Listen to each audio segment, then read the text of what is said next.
Hey Zingers, joining us now on the Benzinga Pro Squawk is Vringo CEO Andrew Perlman. Andrew, thanks for joining us. How you doing today?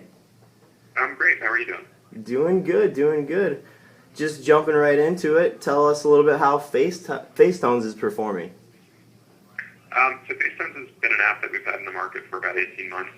To date, we have over 2.4 million downloads of the product on Android devices, and it's doing well. Good. You got any plans to bring Facetones to BlackBerry? Right now, we don't. We're really focused on the Android environment.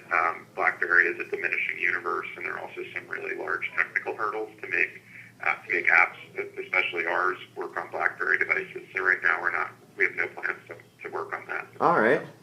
Fair enough. You guys excited for any other events coming up soon? Yeah, we have a lot of things going on, both on the intellectual property side of the company and also on the technology part of the company.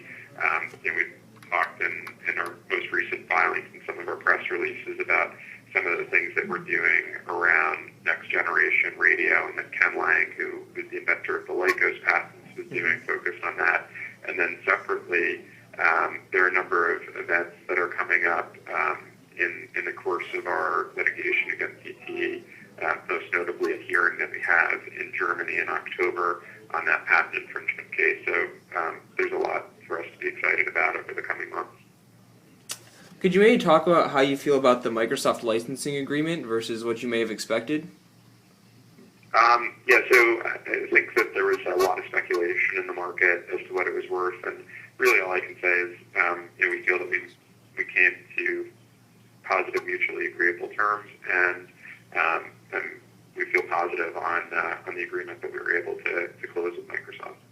Okay, awesome. And sort of the big question I think a lot of investors are wondering, do you have any sort of an expected timeline for the Google or the ZTE litigation? Yeah, so in terms of Google, I can tell you about some of the publicly, what's out there publicly. So in terms of Google, right now we're waiting for the district court judge in Virginia to rule on what he wants to do in terms of our future royalty rate. Right now it's right for his decision, so it's been fully briefed. So it's I can't put a specific date on it, but it is right for the judge's decision. In terms of our ZTE litigation, really what people should be looking out for, I think, is the October 15th hearing that's scheduled in Mannheim, Germany.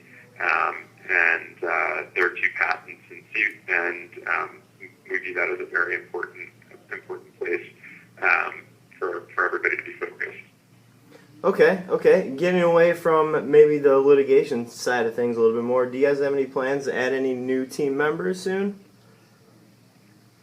Yeah, so right now we're probably going to do a little bit more hiring internally on the intellectual property side of the company. I think people should note that we really have both at the board level and also internally with the team made some pretty major hires.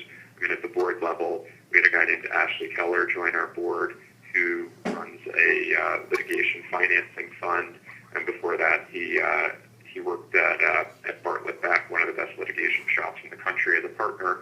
And before that, he was actually a Supreme Court clerk, so he's somebody who's immensely qualified to look at intellectual property matters.